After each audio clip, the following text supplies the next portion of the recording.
नमस्कार. शुभदा विद्यालय यूट्यूब चॅनलमध्ये आपलं सर्वांचं मनापासून स्वागत. आज आपण इयत्ता 6वीच्या वर्गाचा समाजशास्त्र या विषयाचा तास घेणार आहोत आणि या तासाला आपण समाजशास्त्र विषयाची घटक चाचणी क्रमांक 1ची प्रश्नपत्रिका आपण या ठिकाणी उत्तरासहित सोडवणार आहोत. या चाचणीसाठी इतिहास, भूगोल आणि नागरिकशास्त्र असा अभ्यासक्रम असणार आहे. इतिहासाची पाठ 1 ते 3, भूगोलाचं 1 ते 3 आणि नागरिकशास्त्राचं पहिलं प्रकरण, अशा एकूण 7 प्रकरणांवर आधारित ही चाचणी तयार केलेली. ही चाचणी आपली 15 ऑगस्ट नंतर होणार आहे. चालू शैक्षणिक वर्षासाठी आपल्याला हा व्हिडिओ नक्कीच उपयोगी ठरणार आहे. एकूण 20 गुणांची आपली ही चाचणी आहे आणि ती सोडवण्यासाठी आपल्याला 1 तासाचा वेळ हा दिला जाणार आहे. मित्रांनो, यासारख्या इतर विषयांच्याही प्रश्नपत्रिका आपल्याला हव्या असतील आणि आपण नवीन असाल, अजूनही चॅनलला आपण सबस्क्राईब केलं नसेल तर चॅनल सबस्क्राईब करून बेल आयकॉनवर क्लिक करा. म्हणजे प्रथम सत्राच्या सुद्धा यानंतर होणाऱ्या प्रश्नपत्रिकासुद्धा आपल्याला अशाच पद्धतीने अभ्यासायला मिळतील. त्यानंतर डिस्क्रिप्शन बॉक्समध्ये दिलेली घटक चाचणी परीक्षेची प्लेलिस्ट पहा. त्यात आपल्याला इतर विषयांच्या प्रश्नपत्रिका सहज उपलब्ध होतील. प्रश्न पहिला, गाळलेल्या जागा भरा. 3 गुणांसाठी. 1. आफ्रिका खंडातील सहारा वाळवंट हे जगातील सर्वात मोठे वाळवंट आहे. 2. ओव्या, लोकगीते, लोककला यांसारख्या साधनांना मौखिक साधने म्हणतात. 3.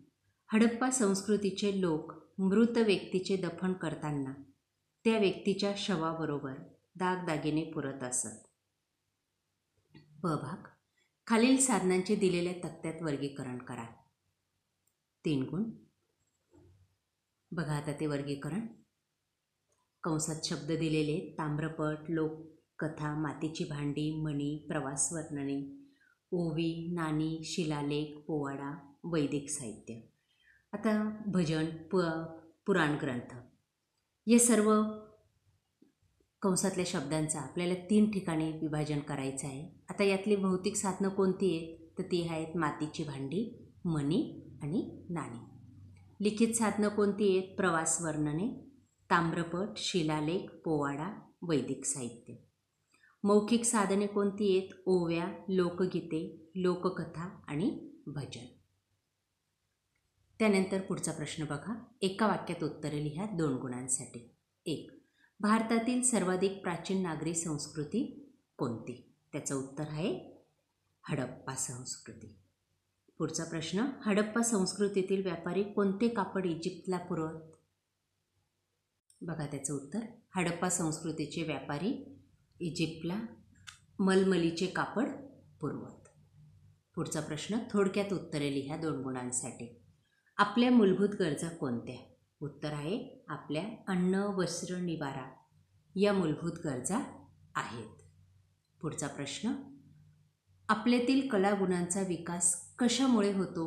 उत्तर आपल्यातील कलागुणांचा विकास समाजामुळे होतो. प्रश्न तिसरा. जोड्या जुळवा 4 गुणांसाठी. अ गट आणि ब गटाच्या जोड्या या ठिकाणी दिलेल्या आहेत. बघा अ गट.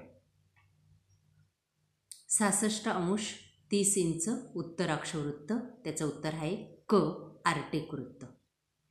पुढचं 23 अंश 30 इंच दक्षिण अक्षवृत्त, त्याचं उत्तर आहे ड मकर वृत्त.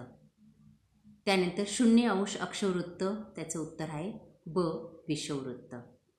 आणि 4 23 अंश 30 इंच उत्तर अक्षवृत्त, त्याचं उत्तर आहे अ कर्कवृत्त. अशा पद्धतीने अचूक जोड्या लावल्यास आपल्याला 4 गुण मिळतील. त्यानंतर ब भाग बघा. फक्त उत्तरे लिहा 2 गुणांसाठी. 1. अक्षवृत्ते व रेखावृत्ते मिळून पृथ्वी गोलावर काय तयार होते? उत्तर आहे वृत्तजाळे. एकूण रेखावृत्ते किती आहेत? 360. प्रश्न चौथा. थोडक्यात उत्तरे लिहा 2 गुणांसाठी. 1. क्षेत्रभेटीचा आपणास काय मिळतो? क्षेत्रभेटीमुळे त्या ठिकाणची भौगोलिक, सामाजिक परिस्थिती आपणास जाणून घेता येते. या पद्धतीने या प्रश्नाचं उत्तर लिहायचं आहे. अशा प्रकारे मित्रांनो, आज आपण इयत्ता 6वीची समाजशास्त्र या विषयाची आकारिक मूल्यमापन चाचणीची प्रश्नपत्रिका आपण उत्तरासहित टाकलेली आहे. ही प्रश्नपत्रिका आपल्याला नक्कीच उपयोगी ठरणार आहे. यासारख्या इतर विषयांच्या प्रश्नपत्रिका मिळवण्यासाठी आपल्या चॅनलला सबस्क्राईब करून बेल आयकॉनवर क्लिक करा. थँक्यू.